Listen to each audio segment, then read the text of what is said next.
नमस्कार। Honourable supreme court ने 4 मई 2022 को इनकम टैक्स के रीअसेसमेंट प्रोविजंस को लेकर एक लैंडमार्क जजमेंट 4 मई 2022 को दिया है और ये judgment Union of India and others versus Ashish Agrawal and others के केस में दिया है। ऑनरेबल सुप्रीम कोर्ट को आर्टिकल 142 जो कॉन्स्टिट्यूशन का है उसके अंदर इस जजमेंट को क्यों देना पड़ा। आपको पता है कि कोविड की जो महामारी फैली थी उस समय टाइमली नोटिस को इशू करना या कंप्लाई करना बहुत डिफिकल्ट था, नामुमकिन था। ऐसे समय में नोटिस इशू करने की डेट जो टाइम लिमिट थी उसके बियॉन्ड और जो इनकम टैक्स एक्ट के अंदर कंप्लायंसेस थे उनकी डेट एक्सटेंड करने के लिए taxation and other laws relaxation and amendment of certain provisions act 2020 आया। इसको ऑनरेबल सुप्रीम कोर्ट ने द रिलैक्सेशन एक्ट के नाम से माना है और हम भी उसकी बात आगे इसी नाम से करेंगे। इस एक्ट के सेक्शन 3 में जो इनकम टैक्स एक्ट के अंतर्गत सेक्शन 148 के नोटिस इशू करने की टाइम लिमिट थी, उसको बढ़ाने के लिए नोटिफिकेशंस इशू किए गए। ऐसे 4 नोटिफिकेशंस थे, लेकिन हम जिसकी चर्चा कर रहे हैं वो नोटिफिकेशंस 31/3/2021 को इशू हुआ था एक, और दूसरा 27/4/2021 को इशू हुआ था। इन नोटिफिकेशन के द्वारा 148 के नोटिस के जो इशू करने की डेट थी 31 मार्च 2021 तक की, उसको 30 अप्रैल 2021 और उसके बाद 36/2021 तक एक्सटेंड कर दिया गया। लेकिन इसी बीच फाइनेंस एक्ट 2021 के प्रोविजंस रीअसेसमेंट से रिलेटेड इफेक्टिव हो गए 1/4/2021। लेकिन ये जो नोटिफिकेशन इशू किए गए थे उन नोटिफिकेशंस में ये एक्सप्लेन किया गया था एक्सप्रेशन के द्वारा कि जो अमेंडेड प्रोविजंस हैं फाइनेंस एक्ट 2021 से, जो 1/4/2021 से इफेक्टिव हैं, वो इन नोटिस पे एप्लीकेबल नहीं होंगे। सवाल ये आया कि जब सेक्शन 147 से 151 जो सभी रीअसेसमेंट के प्रोसीजर के बारे में है वो सब्स्टिट्यूट हो गए फाइनेंस एक्ट 2021 से विथ इफेक्ट फ्रॉम 1/4/2021, तो क्या उसके बाद जो नोटिसेस 31 मार्च 2021 तक दिए जाने थे वो नए प्रोविजंस को फॉलो किए बिना इशू किए जा सकते थे। ये नोटिसेस लगभग 90,000 थे जो ऑनरेबल सुप्रीम कोर्ट ने अपने डिसीजन में कोट किया है, और इनके अगेंस्ट लगभग 9,000 मोर देन 9,000 रिट्स हाईकोर्ट से फाइल की गई। इलाहाबाद हाईकोर्ट ने, दिल्ली हाईकोर्ट ने, राजस्थान हाईकोर्ट ने, कलकत्ता हाईकोर्ट ने, मद्रास हाईकोर्ट ने और बॉम्बे हाईकोर्ट ने जो 148 के अंदर नोटिस इशू किए थे after 1/4/2021 in accordance with the notification issued under the Relaxation Act, उनको क्वेश कर दिया। उनका कहना था कि 1/4/2021 से जब नए प्रोविजंस इफेक्टिव हो गए तो उनका बेनिफिट दिए बिना ये नोटिस बेड इन लॉ थे, इलीगल थे। ऑनरेबल सुप्रीम कोर्ट ने माना कि हाई कोर्ट का यह कहना सही था कि जब न्यू प्रोविजंस इफेक्टिव हो गए थे 1/4/2021 से तो उनका बेनिफिट्स उन नोटिसेस पर दिया जाना चाहिए था जो 1/4/2021 के को या उसके बाद में इशू हुआ। लेकिन उन्होंने ये भी बात भी कही कि जो सेवरल डिसीजंस हैं ऑनरेबल हाई कोर्ट से, उनसे एक सिचुएशन ऐसी बन गई है कि जिन केसेस में अमेंडेड प्रोविजंस जो 1/4/2021 से इफेक्टिव हैं उनके अंदर रीओपनिंग पॉसिबल है, उनको भी डिपार्टमेंट रीओपन नहीं कर सकता। तो ऐसी सिचुएशन में रेवेन्यू को रेमेडीलेस बनाना सही नहीं होगा। माना कि बोनाफाइड मिस्टेक हुई है रेवेन्यू से, क्योंकि जो नोटिफिकेशन इश्यू हुए थे उनके एक्सप्लेनेशन में यह कहा गया था कि अमेंडेड प्रोविजंस अप्लीकेबल नहीं होंगे। तो जेन्युइन नॉन एप्लीकेशन हुआ है। इस सिचुएशन में कुछ तो रास्ता निकालना होगा। इसलिए उन्होंने कहा कि हाईकोर्ट्स को इन ऑर्डर्स को, इन नोटिसेस को क्वेश्चन करने के बजाय यह मान लेना चाहिए था कि जो नोटिस 148 के अंदर इशू हुआ है वो अमेंडेड प्रोविजंस के सेक्शन 148A के अंदर हुआ है और फर्दर प्रोसीडिंग्स को न्यू प्रोविजंस के अनुसार प्रोसीड करने के लिए अलाउ कर देना चाहिए था। इसके कारण द ऑनरेबल सुप्रीम कोर्ट ने जो हाई कोर्ट्स के ऑर्डर थे उनको पैरा 8 में मॉडिफाई किया।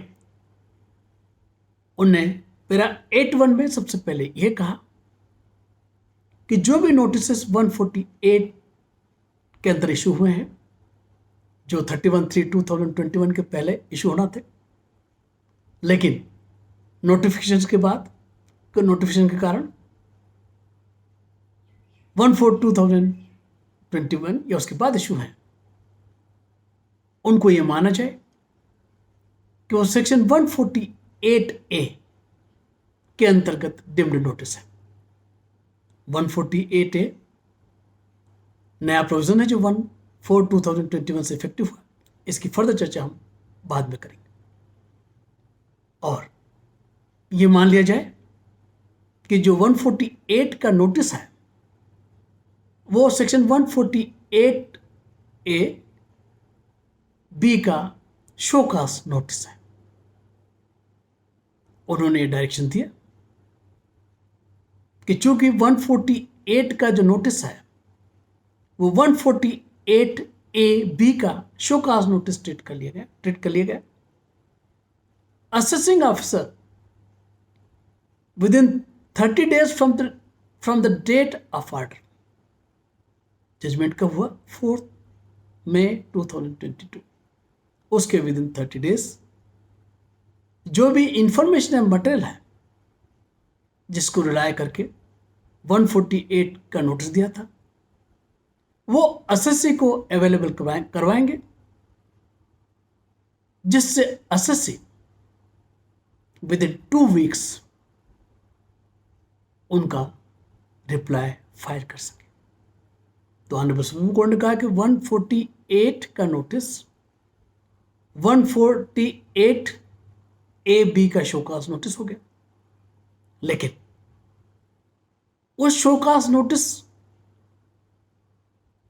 की कंडीशन को फुलफिल करने के लिए जो भी इंफॉर्मेशन या मटेरियल जिसके बेसिस पे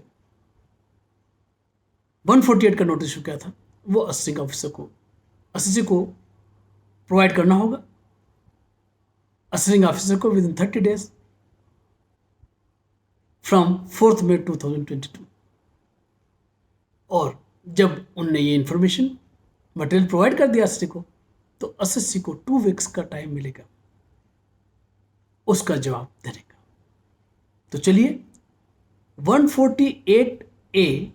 बी की जो बात ऑनरेबल सुप्रीम कोर्ट ने कही है, वो प्रोविजन है क्या? ये 1/4/2021 से इफेक्टिव हुआ और उसमें कहा गया है कि the assisting officer before issuing any notice under section 148 का नोटिस इशू करने के पहले एक अपॉर्चुनिटी प्रोवाइड करेगा एसएससी को with the prior approval of specified authority by serving upon him to a notice to show cause within such time as may be specified in the notice, being not less than 7 days but not exceeding 30 days from the date of which such notice issued, or such time may be extended on the basis of application of SSC। और उस show cause notice पे ये कहा जाएगा कि why 148 notice should not be issued for the income which has escaped assessment in view of the information in his position. और यदि कुछ उसने 148 ए के क्लास ए के अंदर इंक्वायरी का भी प्रोविजन है, वो इंक्वायरी भी कर सकता है। तो यदि इंक्वायरी की है तो उसका मटेरियल और जो मटेरियल जिसके बेसिस पे उसने वो प्रीमा फेसी समझता है कि एस्केपमेंट हुआ है, तो वो स्ट्रिंग ऑफिसर प्रोवाइड करेगा। तो यहाँ इस कंडीशंस को ऑनरेबल सुप्रीम कोर्ट ने जो पीरियड है वो फिक्स कर दिया कि चूंकि ये नोटिस पहले नहीं इशू हुआ है और अब वो 148 का नोटिस को 148 का डिम्ड नोटिस मान लिया गया, तो जो इंफॉर्मेशन है वो 30 डेज में आपको जिसके बेसिस पे असिस्टिंग ऑफिसर ने नोटिस इशू किया था 148 का, वो प्रोवाइड करना होगी। और जो यहाँ पर टाइम लिमिट एसएससी को दी है 148 ए बी के अंदर 7 days to 30 days और फर्दर एक्सटेंडेड पीरियड, वो time limit honourable supreme court ने फिक्स कर दी है 2 वीक्स की। इसके बाद उन्होंने कहा कि जो इंक्वायरी करने की जो कंडीशन है प्रायर अप्रूवल से 148 ए के क्लास ए के अंदर, उसको डिस्पेंस कर दिया गया है जिन केसेस में नोटिस ऑलरेडी 148 के इशू हो गए हैं under unamended provisions from 1/4/2021 till date. ये आपको ध्यान रखना होगा। इसके बाद पैरा 83 में ऑनरेबल सुप्रीम कोर्ट ने कहा कि the assisting officer shall thereafter pass an order in terms of section 148 AD after following the due procedure as required under section 148 AB in respect of each of the concerned assessee। तो जब हम section 148 AD में जाएं, उसके पहले यदि procedure की बात करते हैं तो 148 का जो नोटिस है वो 148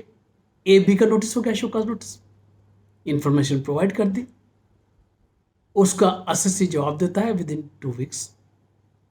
तो असेसिंग ऑफिसर उसके रिप्लाई को कंसिडर करेगा। नहीं देता है तो वो क्लास डी के अंदर 148 ए डी के अंदर डिसाइड करेगा on the basis of material available on record including reply of the assessee whether or not it is a fit case to issue a notice under section 148 by passing an order with the prior approval of the specified authority। तो यहाँ पर आपको ध्यान रखना होगा कि जो honourable supreme court ने कहा है कि 148 का नोटिस 148 ए बी का नोटिस हो गया, लेकिन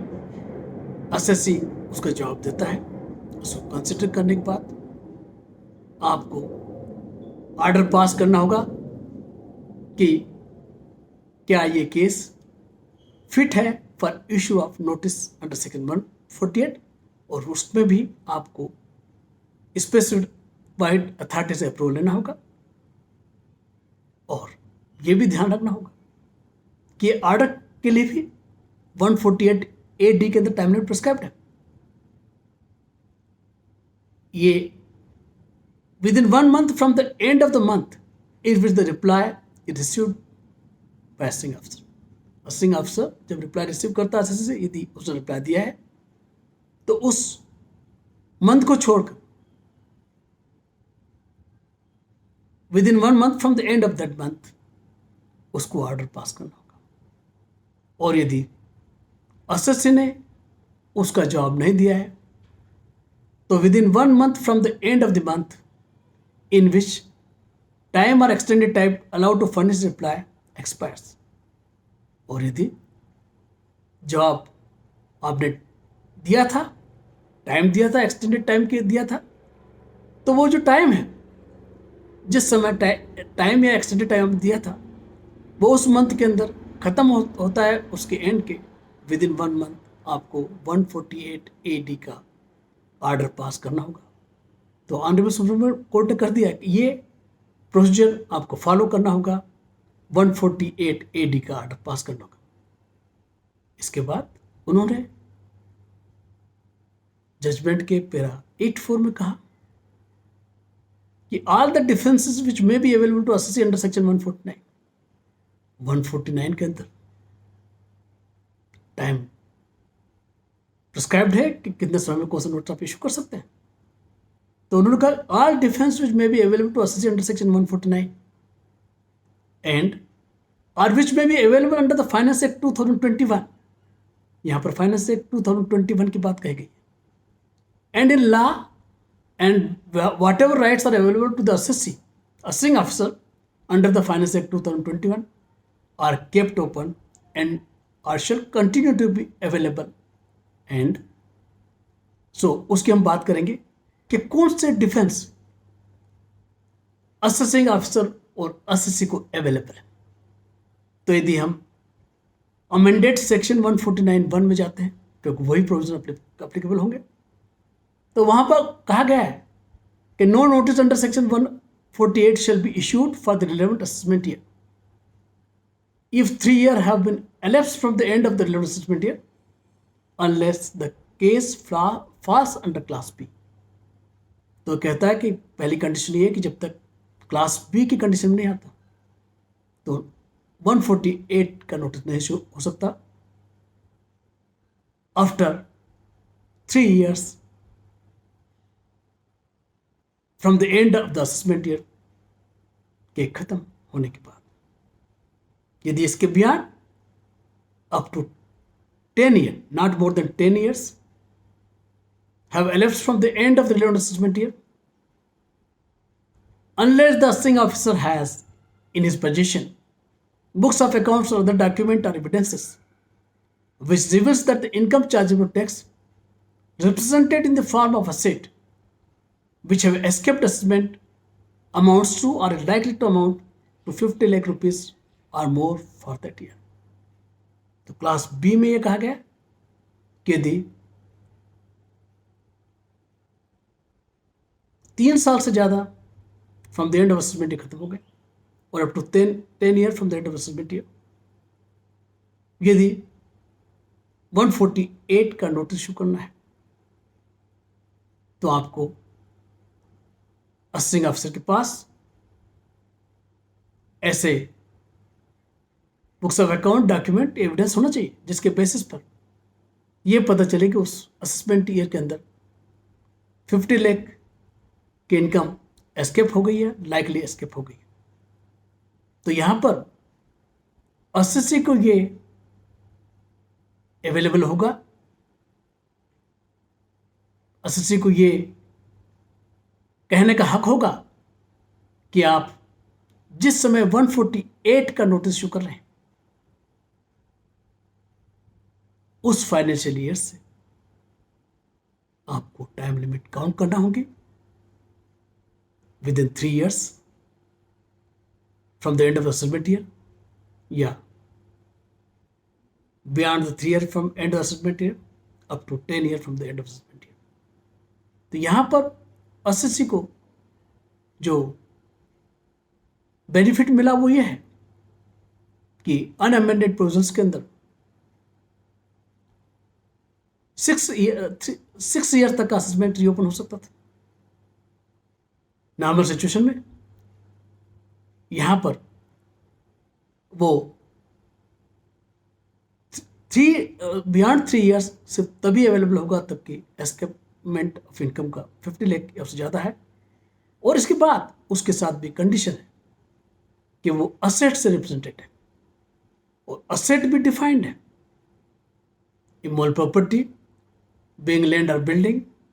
or both shares and securities, loan advances, deposit in bank accounts, तभी आप रीओपन कर पाएंगे। इसके बाद जो नोटिस आप प्री अमेंडेड प्रोविजंस के अंदर इशू नहीं कर सकते थे, टाइम लिमिट एक्सपायर हो गया, उसका आप अमेंडेड प्रोविजंस के अनुसार भी नोटिस इशू नहीं कर पाएंगे, वो भी डिफेंस अवेलेबल रहेगी। जो हमने बात कही थी सैंक्शन की, स्पेसिफाइड अथॉरिटीज की, तो वहां पर जब आप असेसमेंट ईयर रीओपन कर रहे हैं वो within 3 years from the end of the assessment year है, तो उसकी जो स्पेसिफाइड अथॉरिटीज हैं वो principal commissioner, principal director, commissioner या डायरेक्टर होगा। और यदि आप beyond 3 years up to 10 year from the end of the assessment year notice issue करना चाह रहे हैं तो जो स्पेसिफाइड अथॉरिटीज हैं वो principal chief commissioner, principal director general, और जहां पर principal chief commissioner, principal director general नहीं है वहां पर चीफ कमिश्नर और डायरेक्टर जनरल होंगे। इसके बाद असेसिंग ऑफिसर को भी ये डिफेंस अवेलेबल होगा कि वो कितने पीरियड के अंदर 149 के अंदर असेसमेंट को रीओपन कर सकता है। बोर्ड ने पैरा 8.5 में क्लियर कर दिया कि जो ऑर्डर है 45/2022 का जो ऑर्डर कोर्ट ने रेंडर किया है under article 142 of the constitution of India, वो सब्स्टिट्यूट करेगा, मॉडिफाई करेगा respective judgment and order pass by the respective high court questioning the similar notice issued under the unamended section 148 of the act irrespective of whether they have been assailed before this court or not। तो ये भी honourable supreme court ने clear कर दिया। इसके बाद paragraph 10 में honourable supreme court ने कहा कि the common judgment and order pass by the Allahabad high court in writ petition number 524 of 2021 and other allied tax appeals petitions are hereby modified and substituted as under। उन्होंने सभी orders को, judgement को जो उन्हें consider किए हैं यहाँ पर उनको मॉडिफाई किया और कहा कि पैरा 10(1) में कि जो 148 का जो नोटिस है वो deemed to be a notice under section 148A of the Act, 148A finance act 2021 से सब्स्टिट्यूट हुआ है, और ये शो कॉज नोटिस होगा in term of section 48A भी। 148 जैसे हम पहले डिस्कस कर चुके, 148 का जो नोटिस है वो 148AB का डिम्ड नोटिस माना जाएगा, शो कॉज नोटिस, और उसको इंफॉर्मेशन विद इन जो भी जिसके बेसिस पे रिलायंस किया गया है, रीओपन किया गया है, रीजन टू बिलीव फॉर्म किया गया है, वो इंफॉर्मेशन मटेरियल एसएससी को within 30 days from 4 May 2002 provide करना होगा, और एसएससी विद इन 2 वीक्स उनका जवाब फाइल करेगा। उन्होंने 10(2) में कहा कि जो रिक्वायरमेंट है कंडक्टिंग इंक्वायरी 148A के अंदर वो डिस्पेंस की जाती है, अदरवाइज भी इवन अदरवाइज वो मैंडेटरी नहीं है, वो the thing after when you think fit then only inquiry की जरूरत होती है। उसके बाद उन्होंने कहा कि असिस्टिंग ऑफिसर को 148AD का ऑर्डर पास करना होगा, और उसके अंदर ड्यू प्रोसीजर फॉलो करना होगा, जो हम ऑलरेडी डिस्कस कर चुके हैं पैरा 8 के रेफरेंस में। नाउ 148 के जब नोटिस की बात होती है तो वहां पर कहा है कि before making the assessment, reassessment, recomputation under section 147 and subject provision assessing officer shall सर्व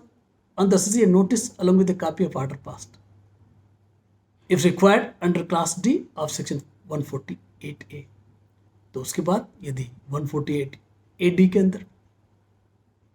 आपका फिट पाया गया है, स्पेशल अथॉरिटी ने सैंक्शन दे दी कि fit case for issue of notice,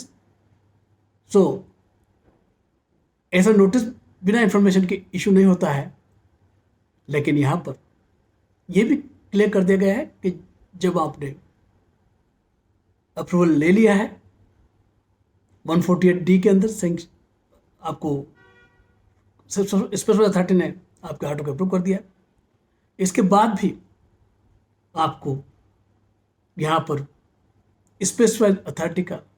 notice issue करने के पहले अप्रूवल लेना होगा 148 का नोटिस इशू करने के लिए। फाइनेंस एक्ट 2022 से ये कंडीशन डिस्पेंस कर दी गई है, लेकिन मेरी राय में चूंकि ऑनरेबल सुप्रीम कोर्ट ने फाइनेंस एक्ट 2021 के प्रोविजन का जिक्र किया है,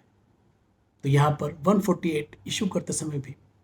स्पेसिफाइड अथॉरिटी का अप्रूवल लेना होगा। ऑनरेबल सुप्रीम कोर्ट ने पैरा 10(4) में फिर से रिपीट किया कि जो 149 के अंदर जो डिफेंस अवेलेबल है एसएससी को, और जो राइट और कंट्रीब्यूशन अवेलेबल टू कंसर्न और असिस्टिंग ऑफिसर को, रेवेन्यू को, अंडर द फाइनेंस एक्ट 2001